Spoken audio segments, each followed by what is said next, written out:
ex-milliardaire écrivain et une plasticienne itinérante. On prend le temps d'écouter et d'observer. Ensuite, Peter Falk traîne son impérusé sur les plateaux de cinéma pour les besoins d'une nouvelle enquête hollywoodienne. En fin de soirée, les années 70, c'est la majorité à 18 ans, le droit à l'avortement, mais aussi les Carpentier, Coluche et le Luron. Messieurs les censeurs, bonsoir. Courant d'art, Colombo, hors série, c'est ce soir sur Télé Nouvelle-Calédonie.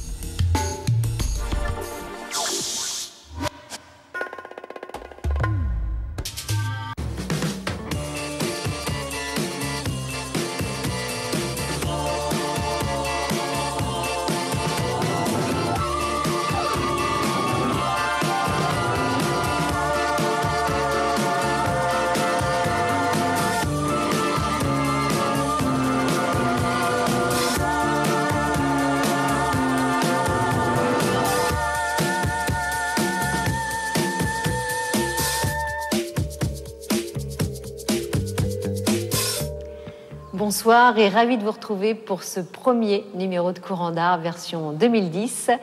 Au programme, ce sera très culturel, vous le savez, très artistique. Nous irons découvrir un auteur pour nous raconter une belle histoire. Ce sera la Maison du Livre, l'histoire de son œuvre. Nous irons également à la rencontre de Marie Hoffmann, une plasticienne. Nous la retrouverons sur la place des Cocotiers avec une exposition prévue à Artebello. Il y aura également notre coup de cœur jeunesse avec Rémi Villemain-Goyetch. Il nous parlera musique. Et vous avez pu le remarquer, nous sommes dans un décor assez exceptionnel, à l'image de notre invité prestigieux. Il s'agit de Paul Sulitzer, que je vais retrouver tout de suite. Paul Sulitzer, bonsoir. Merci de nous accueillir pour cette première de Courant d'art. Quelques mots quand même pour retracer votre singulier parcours, dont deux qui ne vous quittent surtout pas, c'est l'ambition et la détermination. Vous avez été le plus jeune PDG de France et d'Europe. Vous êtes d'ailleurs dans le livre Guinness des records pour cet exploit. Et vous avez une réussite fulgurante, tout le monde la connaît. Tout vous sourit, visionnaire, homme d'affaires, inventeur, romancier, avec pas moins de 55 millions d'exemplaires vendus à travers le monde, milliardaire pendant 40 ans. C'est pas rien, vous dérangez autant que vous fascinez. Vous faites la une de tous les plus grands magazines, puis vous défrayez la chronique avec les déboires que l'on connaît. Divorce coûteux, ruiné, condamné dans l'Angolaguette et l'accident vasculaire, le coma, la mort. Affaibli, vous renaissez, tel le phénix, symbole de la résurrection. Vous êtes un miraculé de la vie, vous avez conservé votre acte de décès d'ailleurs. Qu'en est-il aujourd'hui après ce genre d'épreuve? À quoi aspire-t-on exactement? Et on aspire à une chose, évidemment, à d'autres valeurs. Le problème du vécu vous donne une expérience intelligente qui vous donne des valeurs différentes. Vous êtes beaucoup plus humain, vous avez d'autres intérêts, vous êtes moins matérialiste et vous vous rendez compte. Quelles ont été les épreuves les plus difficiles que vous ayez traversées? Le divorce, la trahison, la maladie. Ça fait beaucoup. Mais c'est pas grave. Moi, j'ai eu 40 ans, vous savez, 40 ans milliardaire. Tous mes fantasmes, tout ce que j'ai voulu, j'ai eu. Donc, je considère être un privilégié de la vie. C'est sans doute pour ça que beaucoup de gens ne m'aiment pas. Quand on passe des épreuves comme les vôtres, est-ce qu'on a encore de vrais amis? Vous savez, ça permet de nettoyer son carnet d'adresse.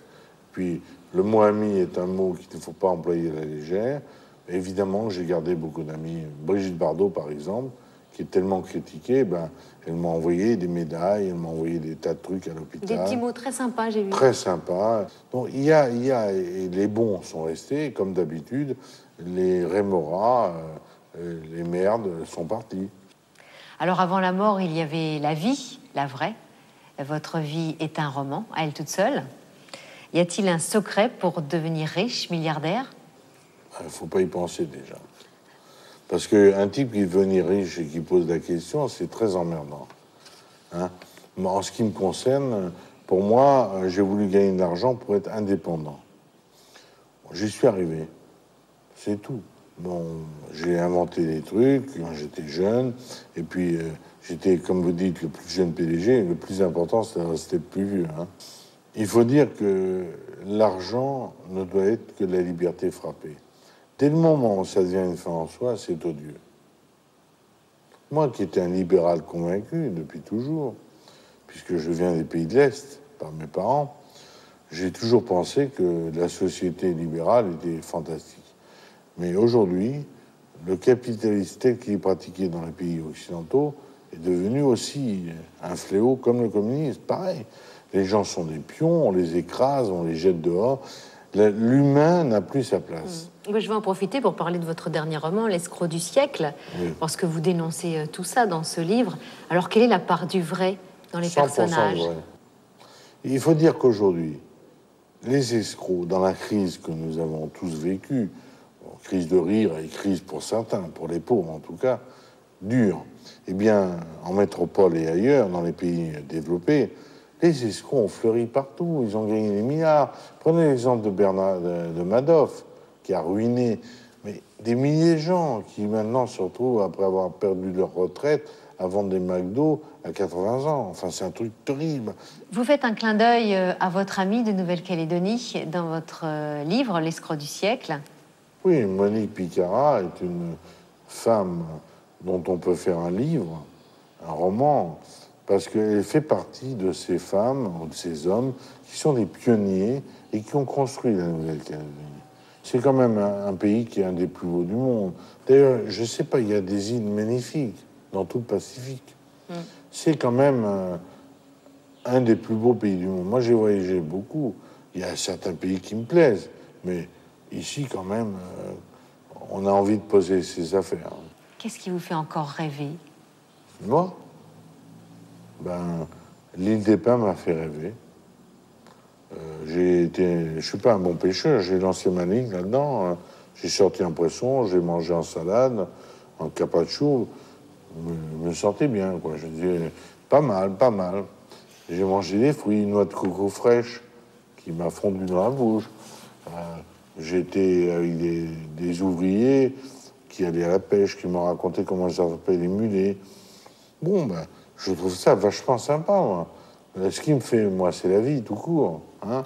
Vous avez retrouvé la forme grâce à la Calédonie? Ah oui, oui. Qu'est-ce que vous faites de vos journées? Je nage, je fais du sport, je mange légèrement parce que je suis un gourmand effréné, donc il faut que je me calme, surtout que, ayant fait un accident cardiovasculaire, je dois faire gaffe, quoi. Et puis, je vois des gens intéressants, toutes sortes de gens, et j'avoue que je suis quand même assez accro. Pensez-vous que tout est possible encore? Tout est possible d'abord de réussir sa vie. C'est la chose la plus importante. Vous savez, regardez, il y a des gens qui vont être les plus riches du cimetière. Ça leur fait une belle jambe entre nous. Hein. Et puis il y a d'autres, ils ont l'amour, ils sont heureux, ils ont la tendresse, ils ont des enfants, ils n'ont pas d'enfants. Il n'y a pas que l'argent. Donc tout est possible quand on le veut. Mais savoir ceux qui vont en eux. Vous savez, moi j'ai des copains qui, quand ils avaient du fric, ils étaient malheureux. Et maintenant, ils en ont un peu moins, mais ils vivent mieux. Et puis il y a d'autres, au contraire, ils sont ambitieux, ils veulent de l'argent. Et pourquoi pas, si c'est leur vie, hein, après tout. Hein, et s'ils ont le talent nécessaire. Et si vous aviez 3 souhaits, quels seraient-ils? D'avoir une santé, d'avoir l'amour, et que mes enfants se portent bien. Voilà les 3 souhaits que je ferai. Merci infiniment, Paul Osulitzer. Merci à vous, Martine. Je vous invite à découvrir un artiste de talent. Il va nous parler de musique, de son coup de cœur. Il s'appelle Rémi Villemain-Goyetch. On le connaît pour avoir participé à 9 semaines et un jour. Il chante vraiment bien. Il a créé quelques clips. On va le retrouver pour un coup de cœur. C'est tout de suite. Donc, mon petit coup de cœur du moment, c'est Gapstone. Donc, c'est un chanteur local. J'insiste. Donc, il est sorti il y a un petit peu plus d'1 an et demi.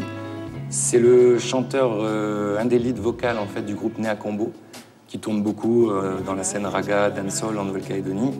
Et là, il a sorti donc son album en solo que je recommande à tout le monde, qui est un super album, Gab qui a une voix très particulière, qui sort du commun en fait, qui n'est pas du tout commune en Nouvelle-Calédonie et même dans le monde, je trouve. Donc je recommande la 5, Listen Mama, et je recommande tout simplement son album en fait, Until It's On, qui est super, qu'il faut absolument acheter. can put me to where I know.